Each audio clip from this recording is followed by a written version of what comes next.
आचल करणार आता दुसरं लग्न। आचल आणि सक्षमची प्रेम कहाणी, नांदेडमधली अधुरी कहाणी। माहिती आहे तुम्हाला आचल लग्न दुसरं करणार आहे? माहीत नाही तर मग हा व्हिडिओ पूर्ण बघावा लागेल तुम्हाला।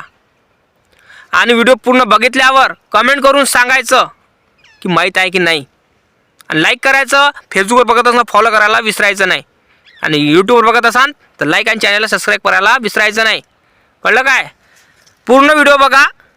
आचल कोणाशी लग्न करत आहे, कोण करून देत आहे लग्न दुसरं, तर हा व्हिडिओ बघावा लागेल पूर्ण तुम्हाला। मग बघा पूर्ण व्हिडिओ। तर अगोदर आपल्याला सक्षमची कहाणी माहीतच असेल तुम्हाला, ज्याला कोणाला माहीत नाही तर थोडंफार मी सांगतो तुम्हाला। सक्षमचं आचलचं प्रेम हे इंस्टाग्रामवर होतं, ऑनलाईन प्रेम मिळालेलं।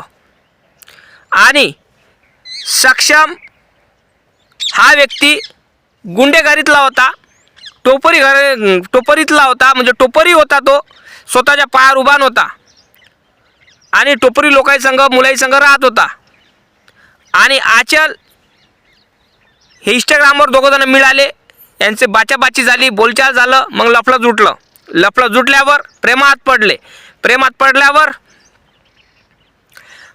पडल्यावर दोघांचं भेटणं चालू झाल्यावर त्याच्या प्रेमाला 3 वर्ष पूर्ण झाले। आणि हे माहीत झालं आचलच्या बापाले की आपली मुलगी नंगा नाच करू राहिली, लफडे करू राहिली। आपल्या मुलीला आपण शाळेत पाठवलं शिकण्यासाठी, आणि आपली पोरगी लफडे करू राहिली, प्रेमात पडली। ठीक आहे, प्रेमात पडली। मुलीला समजावलं की बाई ह्या नादी लागू नको, शाळा शिक, चांगली शिक, मग लग्न करून देतो। बापाचं म्हणणं होतं का माझ्या मुलीला चांगला मुलगा मिळाला पाहिजे, चांगला संस्कारी मुलगा मिळाला पाहिजे। आणि आचलचं जे घराणं होतं हे गुन्हेगारीतलं घराणं होतं। समजलं का मी काय बोलून राहिलो? आचलचा बापही धुतल्या तांदळाचा नव्हता। आचलचा बापही हा गुन्हेगार होता, टोपरी होता, त्याच्या अंगावरी गुन्हे बम होते। कळलं काय? जेव्हा आचल 18 वर्षाची झाली तेव्हा बाबासाहेबांची जयंती असताना सक्षम संग नाचत होती। डान्स केला तिने, मस्त डान्स केला। तर बापांच्या डोक्यात एकच होतं की माझी मुलगी ही आदर्श कास्टच्या मुलाच्या प्रेमात पडलेली आहे, आणि आदर्श कास्टचा मुलगा तर आहे जाऊ द्या, पण तो पायावर उभा नाही आहे आणि गुन्हेगार आहे, त्याच्या अंगावर केसेस आहे। त्या कारणामुळं माझी मुलगी गलत मुलाच्या प्रेमात पडलेली आहे। तर आता मला काही समजून राहिलं नाही, माझ्या मुलीला सांगण्याचा प्रयत्न केला, माझी मुलगी आता तो निघालेली आहे। आचलने 10 वेळा म्हटले सक्षमला चल पळून लग्न करू, पण सक्षम एकच म्हणत होता की नाही, तुझ्या आई वडिलाला आपल्याला समजायचं आहे, तुझ्या आईच्या मनानेच लग्न करू, तुझ्या आईला राजी करू तेव्हा आपण लग्न करू, अन्यथा नाही करू। तर मग सक्षमने आई वडिलाला समजावले त्याच्या, पर ते कसं असतात भाऊ, मनात आग असतात। चेहरा कितीही प्रेम असेल, पण मनात जे आग असतात, जातीवादीची मनात जे आग असतात ते आग असतात। तर मग हे प्रेम झालं दोघांचं। मग एक दिवस असं आला की सक्षमचा काटा काढला। कोणाच्यामुळं काढला? आचलच्यामुळं काढला। जीव कोणाच्यामुळं गेला? आचलच्यामुळं गेला ना। मग सक्षमच्या आईवडिलांना आचलच्या आईवडिलांना सक्षमला मारलं आणि जेलात चालले गेले। 2 मिनिटाचा राग बघा दादा, 2 मिनिटाचा राग, मायबापाला जेलात पाठवलं 2 मिनिटाच्या रागातनं जेलात पाठवलं। आता जेलात सडून राहिला आचलचा बाप, आचलचा परिवार, आणि आचल आता सक्षमच्या घरी आहे।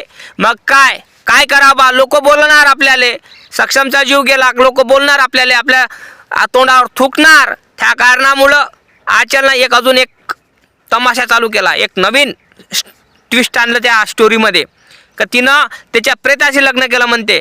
प्रेताशी लग्न केलं नाही दादा, कारण भांग दुसरीनं भरला, बाईनं भरला। त्या कारणामुळं कसं आहे, प्रेताशी लग्न नसतात ते। प्रेताशी लग्न जेव्हा लागत होतं तेव्हा मनुस्मृती जिवंत होती भारतात, तेव्हा मनुस्मृतीमध्ये घोड्यासंग, मांजरीसंग, कुत्र्यासंग, कायच्याही संग लग्न लागत होते। पण जेव्हा संविधान अंमलात आलं भारतात तेव्हापासून ते सगळं ढोंग बंद झाले। कळलं काय? ह्या गोष्टी मानता ना तुम्ही? तर मग आता म्हणून राहिली की मी सक्षमची आईला वडिलाला मी सांभाळ करणार। अगं सांभाळ करायचा तुला आहे, तुझा सांभाळ करायला लागते, कारण तुझं वय 18-19 वर्षाचं वय आहे, नादान आहे तुला सांभाळ करायला लागते. तर त्या कारणामुळं सक्षमची आई आता हिचं लग्न करून देणार, कारण हे राहू शकणार आहे ना दादा. कारण हिच्या दिमागातला जो प्रेमाचा भूत आहे हा उडणछू होणार आहे आणि आता लग्न करून मागणार आहे दादा ही. कारण तुम्हाला माहीत आहे सक्षमच्या आईच्या घरी आहे, पण कसं असतात लोकांच्या नजरा वाईट असतात आणि कोणीही चांगल्या तऱ्हेनं बघत नसतात. सक्षम तर जीवानं मेला, पण ही मुलीनं डायरेक्ट पब्लिकला सांगायला पाहिजे की जसं मी कांड केलं तसं तुम्ही कांड करू नका. माझ्यामुळं परिवाराचं वाटोळं झालं, 2 परिवाराचं वाटोळं झालं, जिथे जी मेले त्या कारणामुळं माझ्यासारखी तुम्ही गत करू नका. कारण हिच्यामुळं महाराष्ट्रातल्या मुली म्हटलं वागणूक त्याची तशी झाली आहे ह्या आचलवाणी. तर माझं एकच म्हणणं आहे सगळ्या महाराष्ट्रातल्या महिलांना, माझ्या बहिणींना सांगत आहे की आचलच्या मुलासारखं करू नका. आता आचल लग्न करणार आहे, कारण सक्षमची आई तिचं लग्न करून देणार. काहून करून देणार? कारण जास्ती दिवस ठेवू शकत नाही ना आपल्या मुलीला, असं जास्ती दिवस ठेवू शकत नाही. कुठपर्यंत वागवणार? का बियाला ठेवणार आहे का ते? लग्न तर करावंच लागन, दुसरा तर दगडा पास लागन, तिले लग्न करूनच द्या लागन ना. मान्य आहे हे, तशीच राहू शकत नाही. राहू शकन काय? कारण पोरगी कुवारी आहे, ते लग्न झालेली नाही आहे. कळलं काय? तुम्हालाही समजते आकर्षण म्हणजे काय असते. तो आकर्षण एक वेळा झालं का माणूस पागल होऊन जाते. आणि ह्या वयामध्ये सगळे लोक गलत्या करतात, मुली करतात, मुलंही करतात, सगळे लोक गलत्या करतात. आणि हिची गलती एकच आहे की हिनं 2 परिवाराचं वाटोळं केलं, तर हिला आपण जेलात नेऊन टाकावं, हे माझं मत होतं. तुमचंही मत आहे ना, नक्की कमेंट करून सांगा का हिला पण सजा मिळायला पाहिजे. पण हिला सजा मिळाली नाही, हिनं नाटकं केले, टेंबलली आणि सोशल मीडिया टेंबलत आहे. आणि जे सोशल मीडियावर जे लोक असतात व्ह्यूसाठी, नासूकल्या व्ह्यूसाठी, फॉलोसाठी तिच्यापाशी जातात आणि ते टेंबलतात. आणि तिनं आत्मधनाचा पण प्रयत्न केला होता. हे सगळं काय आहे? सगळं चोल्लर धंदे आहे. हे व्हायरल होण्यासाठी ह्या मुली काहीही करतात. कळलं काय? कारण आचलसारखी महामूर्ख मुलगी कोणी नाही महाराष्ट्रात. हिनं व्हायरल होण्यासाठी आपल्या बापाचा इस्तेमाल केला, आपल्या प्रियकराचा इस्तेमाल केला, परिवाराचं वाटोळं केलं, परिवाराला जेलात टाकलं. आज सक्षमच्या आई वडिलाले पण जिथे जी मारून टाकलं, त्याच्यानं सक्षमही मेला. हां, त्याच्यानं सक्षमही मेला. आणि काय सांगू तुम्हाला, आणि सक्षमचं जिंदगी तर गेली, आता उडणछूट झाली, कारण तो परमेश्वरापाशी गेला. पण सक्षमच्या आई वडिलाची जिंदगी नरकासारखी बेहतर आहेत. आता जेव्हा घरातला कुवारा पोरगा जातो ना, त्याला मायबापालाच विचारा की घरातला कुवारा गेल्यावर काय होतं, काय गत होते. कळलं काय? कारण ही गत तिला समजणार नाही, कारण तिचा घरचं कोणी मेलं नाही दादा, पण त्या परिवारातला मेला. तर तिला समजायला पाहिजे होतं की माझ्यामुळं 2 परिवाराचं वाटोळं झालं, तर उद्या दुसऱ्या परिवाराचं वाटोळं झालं नाही पाहिजे, कुठल्या सक्षमच्या परिवाराचं वाटोळं झालं नाही पाहिजे, कुठल्या सक्षमचं जीवन गेलं नाही, जीवन खराब झालं नाही पाहिजे, कुठलाही सक्षम मेला पाहिजे नाही. न त्यासाठी प्रयत्न करायला पाहिजे. हे माझं मत आहे. का दुसरा सक्षम मेला पाहिजे नाही, दुसरा सक्षम माझा प्रेमात बरबाद झाला पाहिजे नाही. आणि माझ्यासारखी मुलगी कोणाच कुळात मिळाला पाहिजे नाही, माझ्यासारखी प्रेम कोणालाच मिळाला नाही पाहिजे, आणि माझ्यासारखी बायको कोणाला मिळाला नाही पाहिजे. तिने ह्या जनतेला सांगायला पाहिजे. माझ्या मित्रांनो, बरोबर बोलत आहे ना मी तुम्हाला? तर मित्रांनो, कारण हेच आहे की आचल ही भयाळ मुलगी आहे आणि जनतेच्या डोळ्यात मिरची टाकण्याचं काम करत आहे.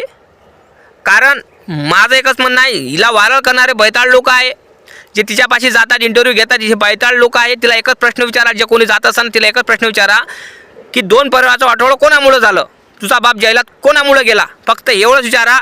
बस मग तिच्यापासून प्रश्न विचारा की ती प्रश्नाचं उत्तर काय देते. ते एकच म्हणा, माझ्या बापानं सक्षमचा खून केला म्हणून. नाही, सक्षमचा खून का केला याचं उत्तर दे.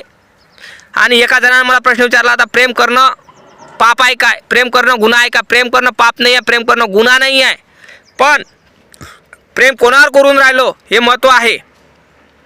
प्रेम सगळ्यांना करता येते, पशुपक्ष्यांनाही करता येते, चिडीमुंगीलाही करता येते, सगळ्यांना संविधानाने अधिकार दिलेला जोडीदार. पण प्रेम कोणावर करून राहिलो हे महत्त्वाचं आहे. प्रेमाच्या लायकीचं आहे का हे महत्त्वाचं आहे. कारण आजकाल प्रेम म्हणजे वासना आहे, दुसरं काहीच नाही, आकर्षण आहे दादा. हे कळलं पाहिजे सगळ्यांना. प्रेम करतात फक्त आपले मायबाप, दुसरं कोणी नाही. प्रेम पहिले लोकांनी केलं, आताचे लोक फक्त यूज करणं आहे, दुसरं सोडून देणं आहे. कॉन्डोमसारखं वापर करतात, सोडून देतात, इस्तेमाल करतात, सोडून देतात, इस्तेमाल करतात, सोडून देतात. असं आहे. त्या कारणामुळं माझं एकच म्हणणं आहे, मायबापाची इज्जत घालू नका. आता आजचं लग्न करणार तर आपणही जाऊ लग्नात बँड बाजा घेऊन. ठीक आहे. जय जवान जय किसान जय भीम नमो बुद्धाय.